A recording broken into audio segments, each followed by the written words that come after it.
Hit recording. There you go. Welcome back to the Underdog. I did it again. It's the Underdog Jets podcast. I like to mess with Wayne every now and then and switch up Underdog and Jets. So sometimes we're the Jets Underdog podcast, sometimes we're not. Wayne, number 80, I know you have some thoughts on this dominating victory in Lambeau. The kids were outrageous. Breece Hall, Sauce, Quinnen Williams. I mean, is he going to be an all-pro this year? Let's see what you got to say on this one. Yeah, big win. A big win on the road. We are road warriors officially, 3-0 on the road.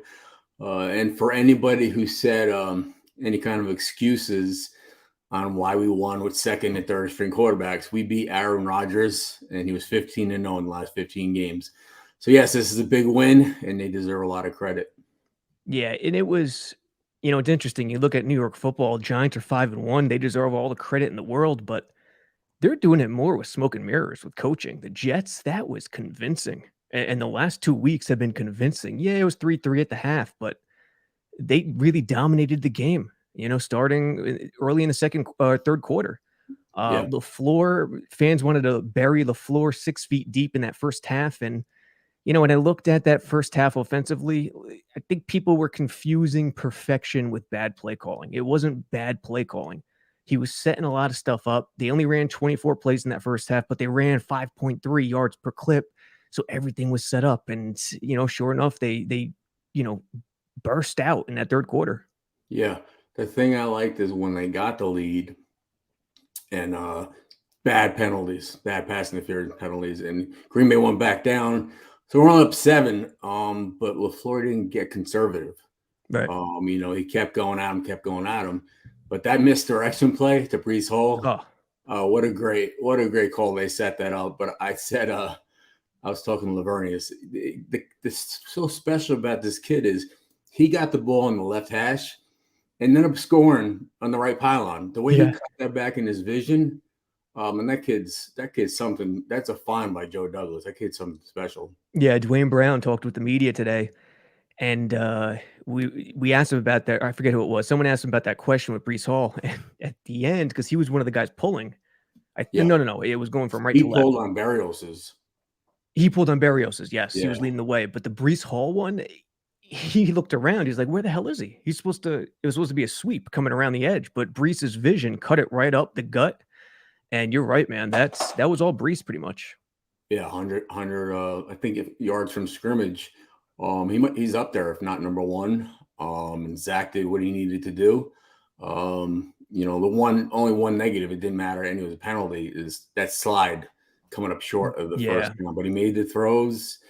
Everybody did well. But the defense, it's all about the defense and Quinnen Williams and his brother Quincy, big hits, stopping first downs. Quan, Franklin, Franklin Myers, Vinny Curry getting into the action. So if they're only going to give up 17 points in a game, like the last 2 weeks, they're going to win a lot of games. Yeah, they have found their DNA. They're not going to be a crazy blitzing team, but they will pick their spots, in terms of different run fitting situations where they'll crash the D end and replace them with someone with a scraping linebacker or a cornerback. We saw it with, I think Sauce came on a run blitz where the D end crashed and they just stifled them. They stifled them all game. And it was evident right from the get-go. Aaron Rodgers could not go to those receivers. Why? Because this coverage unit is arguably the best in the league, led by Sauce and those veterans. Yeah, Sauce statistically, his rating is number one. You look at it right now.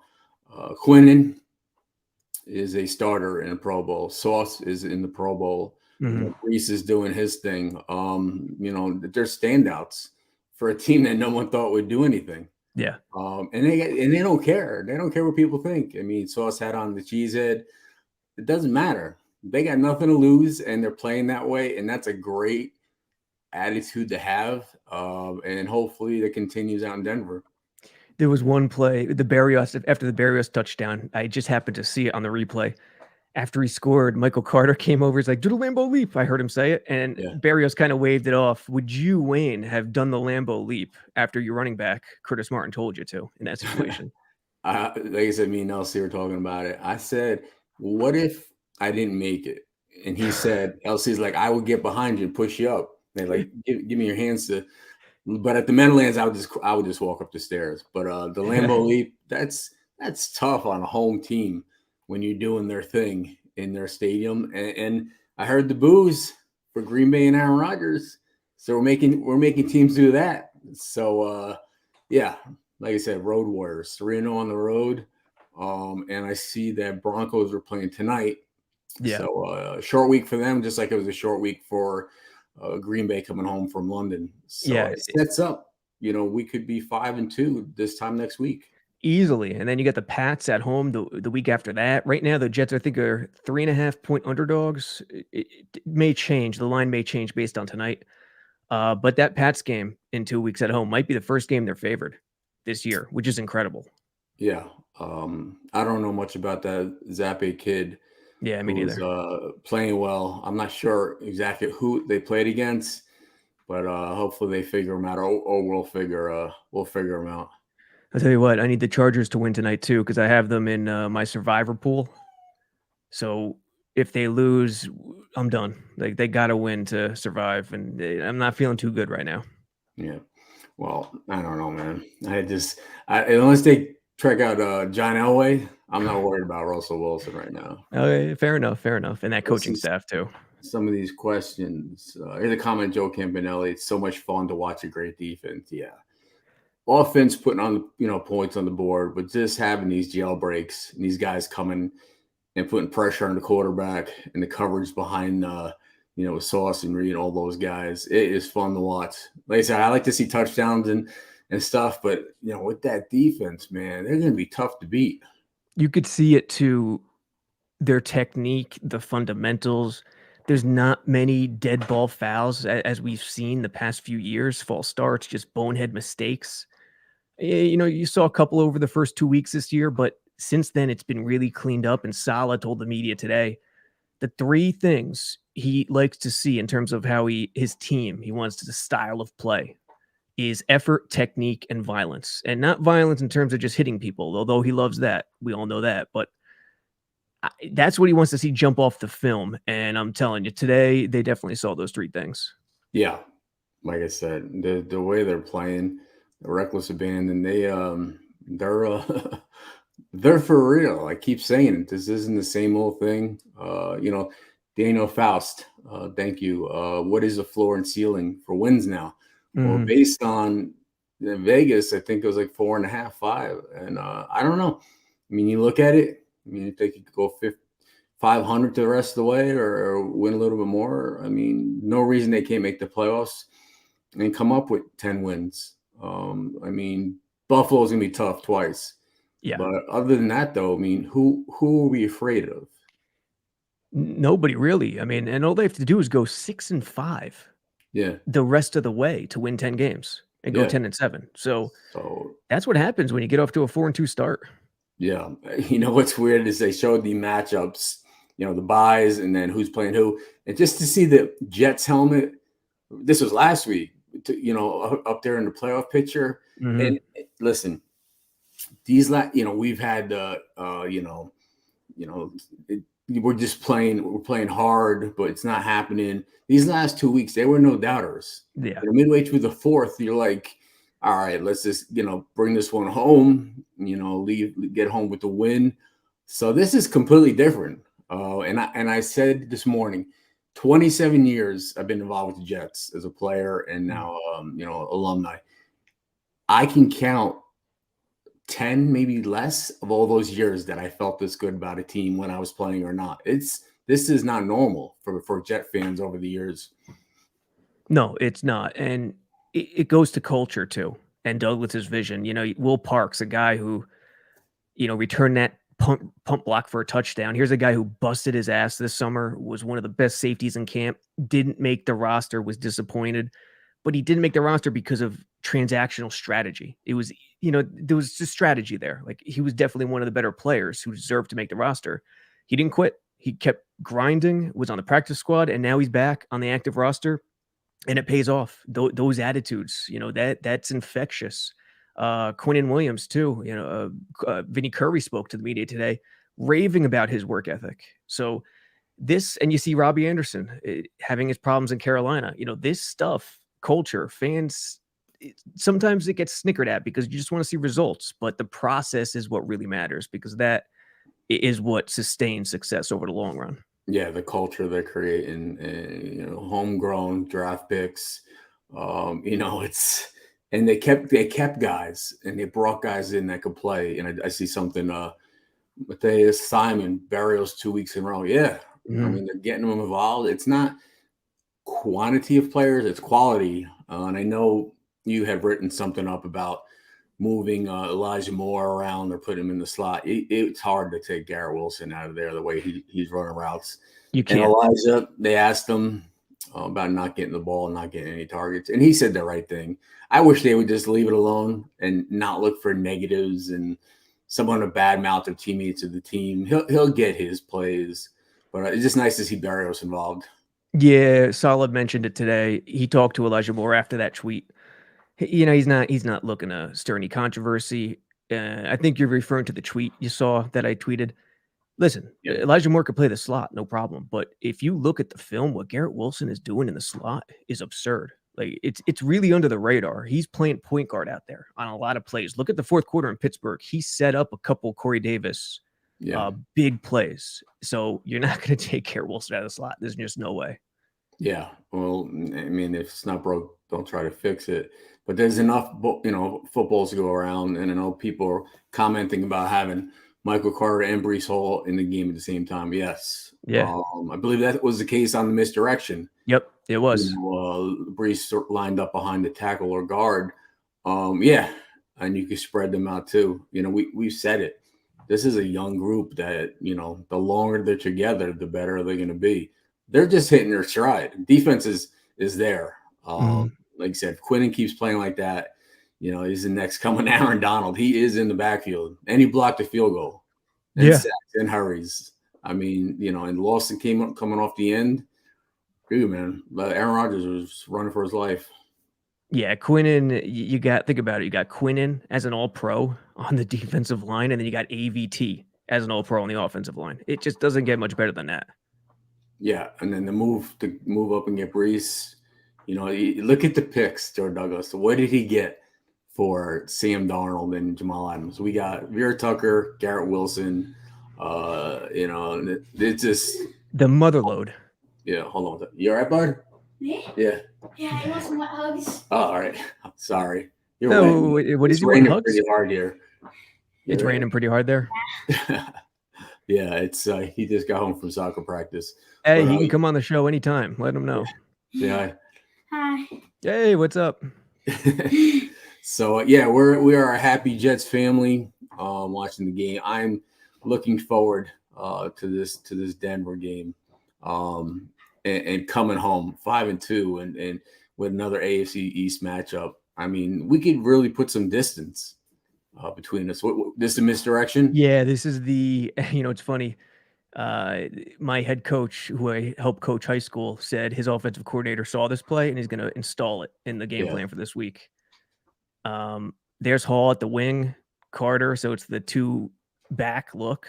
Yeah. Yeah, it's just misdirection. I mean, I guess you can call it a counter, maybe an old school counter. It's supposed to go outside, yet he just saw it and cut it up. Yeah, and then it just crisscross on the receivers. Yeah, the Green Bay just overplayed it so big. Like, this guy reads it. Yep, that middle linebacker reads it, but this kid's got some vision. He really does. Yeah, he's got some vision. Like I said, they blitz too. They blitz too on the edge with the DB. Wow. You saw, and Garrett Wilson. Someone commented that he, was locked up yesterday. He's drawing attention and opening things up for other people. Let's see. People are still talking about Mims.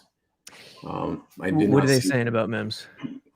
This is where, putting 4 receiver sets with Moore and Wilson in the slot. This is where the Mims comes into question. I think he fits in there.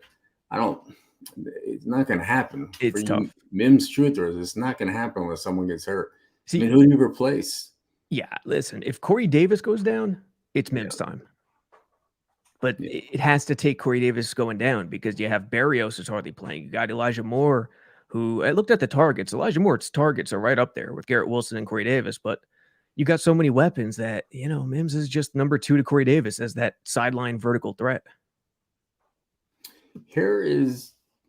What do you know about this? Coach O'Neill. Breece said in his presser he was supposed to pitch that to Garrett Wilson for a reverse, but said the edge was too far up. You know what? I did hear that. I wasn't even thinking about it when I was watching that film. That is interesting. Maybe we should look at it one more time. And if that's the case, it's like that old school. I forget which OC did it, but he was definitely doing it when you were still on the team. Richie Anderson to Martin pitch. Yeah. They would do that every now and then. That is interesting. If that was an option and he didn't take it. Let's see. Yeah. People say Russell Wilson is shy 300 touchdown pass by 4. You just know he's getting no number 33 against. He's not. I don't know what he's going to do tonight, but the way our defense is playing, I don't see these guys, especially guys on the outside, making these plays. Yeah, Judy's great, and Sutton's having good career so far, but I don't know. I'm gonna watch the game tonight. I think it's starting soon and see what the Broncos have to offer. But and Mile High doesn't have the same home field advantage that they used to have. Correct. So and like you said, we're good on the road, man. We got the chips against us. We like that. Yeah, let's see this. Yeah, 3-0 on the road. It's incredible. Yeah, you could see it being an option as a reverse. Because here's Garrett Wilson coming around. Yeah, Berrios is wide open. He's not even getting the ball. Yeah, Berrios. The safety is looking him up. Berrios is streaking down the field. Yeah, you get the corner and the safety looking at him. Yep. But the problem really is that DB blitz right here. Yeah. The safety blitz. And once that safety blitz happens, the pitch to Garrett Wilson right here as an option Breece has no chance, and he just goes. I mean, it's an excellent job. That's an athlete, the way he reacted. For real. Like that's special. Yeah. And here's a Lambeau leap. Oh, there he goes. Yeah. All right.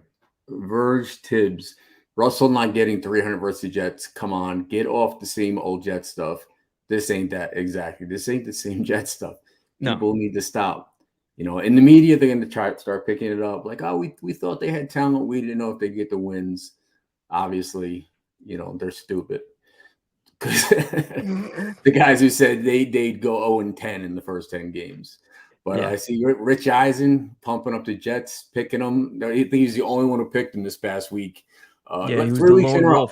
Yeah. Unanimous decision. Everybody picked the Jets' opponent. And listen, they could lose games the rest of the way, but I just don't see it. No, and listen, there will be peaks and valleys where they lose one where it's a head scratcher. The Chiefs do that. The best teams in the NFL do that. But the last 2 games were no doubters, and they didn't even need much from the quarterback. So think about it in that regard. Zach Wilson didn't have to do much, a little late on the timing early on in this one in the first half, and they still found their footing. So that's as promising as it gets. Yeah. Like I said, the optimism is great. And like I said, at this point, they don't care. They got nothing to lose. Nobody expected anything from them. And, that's a great way to play. There's no target on their back. Target's on Buffalo's back. KC's back. Mm-hmm. So, listen, we got our hands full when we play Buffalo. I'm not sure. Do we play home or away the first Buffalo game? Each of the first 3 divisional games are at home. And then the last 3 are away, which is another quirk in the schedule. You start off the first 4 weeks with the AFC North, and then it's pretty interesting. Look at it. The 98 AFC Championship game still stings because the Vikings had already lost. Yeah, I hear you. Kind of, I don't know where that came from. I guess because I brought up the past, but everybody won't, that was as close as we got. But, a lot has happened since then. And I think we're probably going there in the best circumstances we have in a long time. I know we don't play them all the time. Marvin asks, what makes a good slot receiver versus playing out wide? We may have the perfect person to ask that question right here. It's just different, on the outside. A lot of times the corner uses the sideline as kind of like a second defender.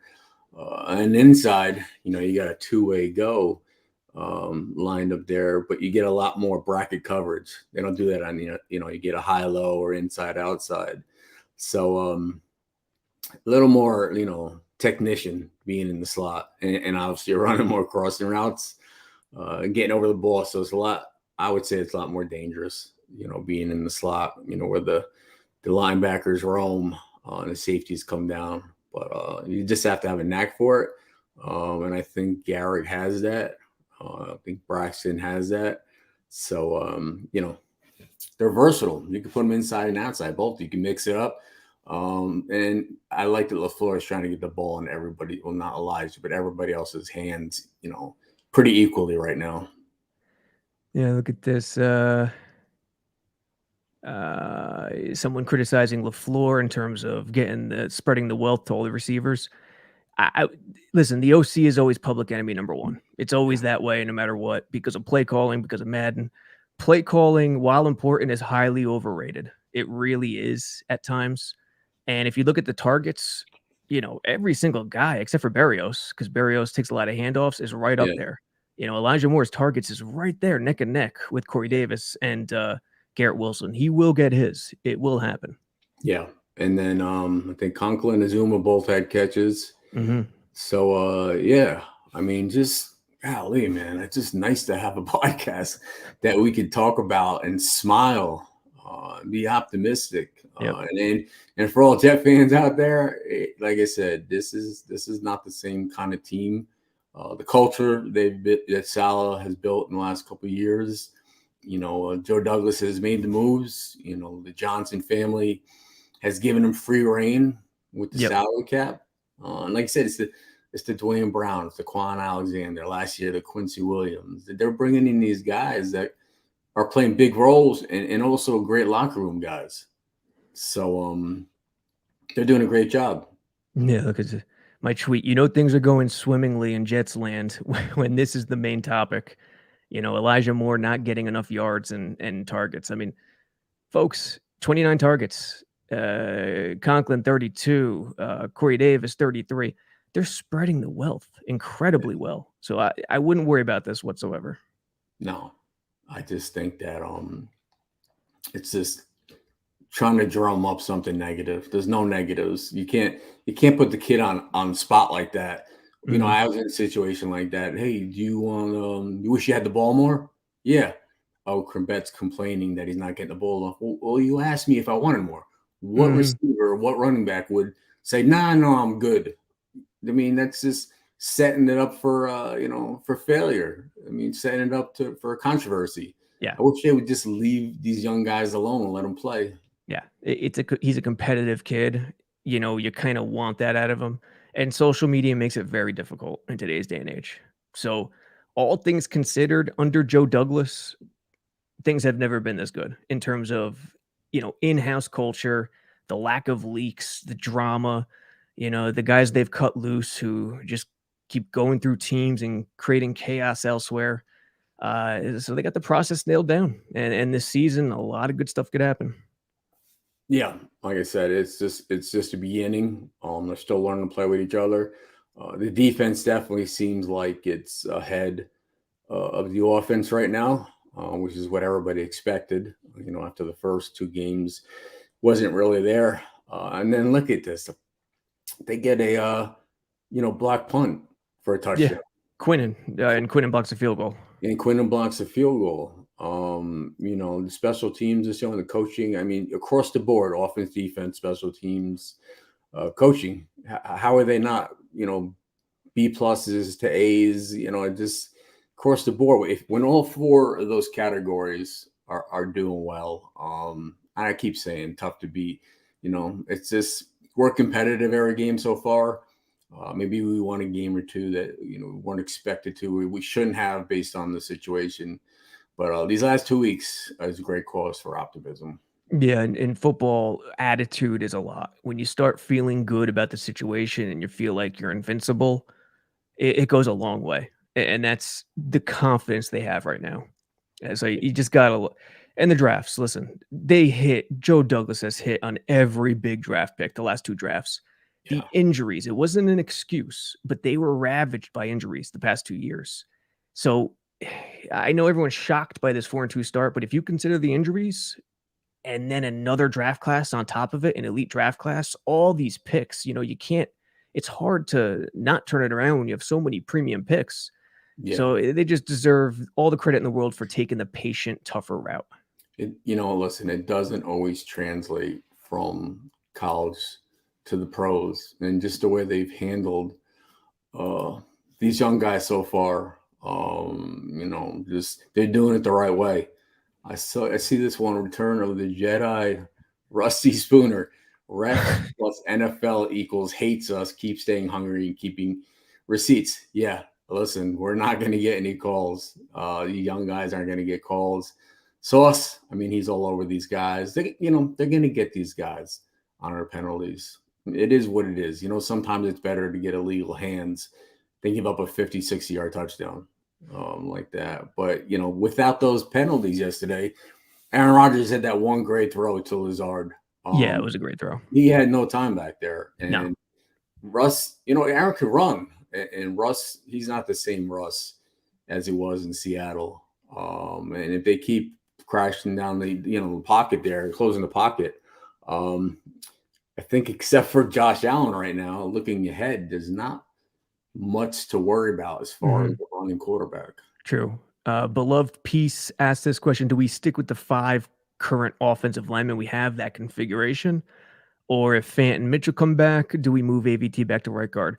It's a good question because AVT at right tackle, they're really rolling right now because Nate Herbig's doing a good job at right guard.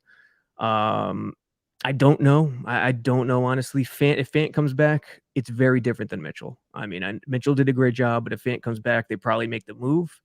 Without Fant, I say still roll with this configuration. Yeah, like I said, it worked. Dwayne Brown, I'm telling you, man. Yeah, Dwayne Brown was good. What is he? Early 30s? He's 37. Is he that old? Yeah. I mean, today he admitted there was a fleeting moment after the injury that he would call it a career, that he would retire. Is that right? Yes, but he decided he can't go out like that, and he made a commitment to the team that he's going to come back, and he just couldn't end his career like that. Yeah. I'm glad he's there. Yeah. People were wondering what we're going to do with, Becton. It's a shame that, the amount of games he's played. He was a great pick, and he showed that. But not calling him like a bust. You can't do that. But like he's just not panning out because the injuries is that what we're going to look back at and say that was, one of the not so good picks. Mm-hmm. You know what I mean? It's I hate to say that, but he was going to be like a building block to that line. So just imagine if he comes back healthy next year. Like I said, injuries have been a problem over the years, but if we stay healthy this year, Dwayne Brown can stay out there and these guys are interchangeable. We got to protect the quarterback, and they're doing that right now. And hey, motivation is a hell of a thing in football. Notice Quinnen Williams over the last 3 weeks since that hubbub with Jeff Ulbrich in the press. Fans were getting on Ulbrich because he kind of used interesting words in the press conference. He wasn't trying to hammer Quinnen, but some fans took it that he was saying he was out of shape or not conditioned. It wasn't what he was saying.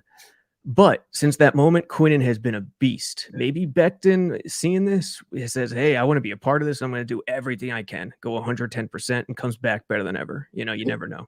If Quinnen's not in shape and not playing his best, then I can't wait to see him. Yeah, for real. Full go. Dude, he is getting back there quick. I mean, I'm not saying he's Aaron Donald, but the way he plays and the way he disrupts the run game, the pass game, and someone said 2 years, $25 million each. No, you got to lock this dude up for much more than 2 years. Yeah, you're going more too. He's going to be, he's one of the best young talents there is at the position. Like I said, he should have made the Pro Bowl last year, but right now he's a leading candidate.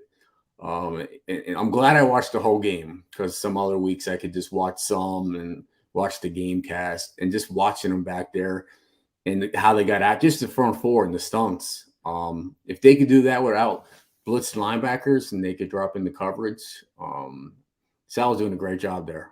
Great job. And yeah, the front four is getting after it, but don't overlook the fact that this coverage is just elite. And a lot of these sacks, Russell Wilson gets sacked. I just see it here on TV. A lot of these sacks are coverage sacks too. So both ends are just doing their job.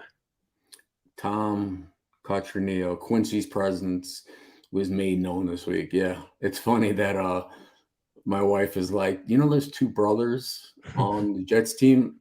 I'm like, yeah, and you see the video of them celebrating after the game. I'm like, they're not only just like two brothers, they're like major pieces. Yeah, for the development of this defense. And picking up Quincy last year, I know he got hurt early in the year, but the way he's tackling these guys, these are big running backs, and I mean lifting them up and driving them back. Whoever worked on the tackling drills with him and Quan, doing a good job. Those guys, dude, they're going backwards, and not Aaron Jones and Dylan. They don't go backwards often. No, and Quan, man, does he drive through guys? He does not stop that drive when he hits guys, and it sets a tone. Do not underestimate physicality, especially on defense. We got a fan from Bangladesh, Rizzo Khan. Hi Wayne, thanks for memories. I live in Bangladesh now for the last 2 decades, but still watch and support the Jets. We have a great young team now. Yes, people from all over the world are watching the Jets. Hey, listen, they said been a fan for 2 decades. There's been fans for 10, 20, 30, 40 years that have been waiting for a glimmer of hope. And we had a little bit over the years, but since I played there, I know we played. Sanchez got to the AFC, championship games, but I'm not saying what's going to happen this year. I think we can make the playoffs, but if we keep building and have drafts like we're having and keep our guys, in green and white, this is, this can really build into something. I know people want to see results now, but this could build into something next 1, 2, 3 years going forward. Yeah, there's pieces everywhere. So, and when I say pieces, I mean arguably elite guys at the position, top 10 in the league. Sauce, AVT, Quinnen Williams, Garrett Wilson. I'll throw him in the mix easily. Breece Hall, easily. I mean, Zach Wilson, if he comes, forget about it. It's just the talent is beyond obvious. Got Alexis Alvarez. Wayne, what was your number at Hofstra, and did they retire it? Well, I was number 3 at Hofstra. Yeah, they retired it, even though they don't have a football program. But I wore number 3 rookie year until preseason, until training camp was over, and then I moved into 80. Joe Campanelli. The Packers looked like they didn't want to be on the field in the fourth quarter. That physical play is amazing to watch. Yeah, they cashed it in, man. Mm-hmm. They're ready to just have the clock hit 0-0. When you could do that to a team like that, who doesn't lose at home, and that's a potential playoff team, you had a good day when you put it on a team like that. Yeah. Last calls for questions for Wayne. Get them in. Here's a quick one. If they had the rules that they do have today with the numbers, would you have kept 3? Would it be weird, right? Wouldn't it be weird if I was number 3? Back then, yes, but imagine they had those rules and it was rolling for like 3 or 4 years, and there were some receivers in the single digits already. Would you have kept 3, or would you have gone 80 for Largent? I don't know. I can't imagine having not worn number 8. That's what I mean. Like you see all the 80 jerseys in the stadium. I can't imagine it either. So that's an interesting one. Yeah. Yeah. So, great show. Appreciate all the questions. I like doing the live shows, and hopefully, let me check the score. Denver's up 3-0. So hopefully, dear. Yeah. So we'll Chargers. see what happens the rest of the game, and see what we need to get prepared for next week. Yeah, I mean, hey, Jets, short week for Denver, which is a positive.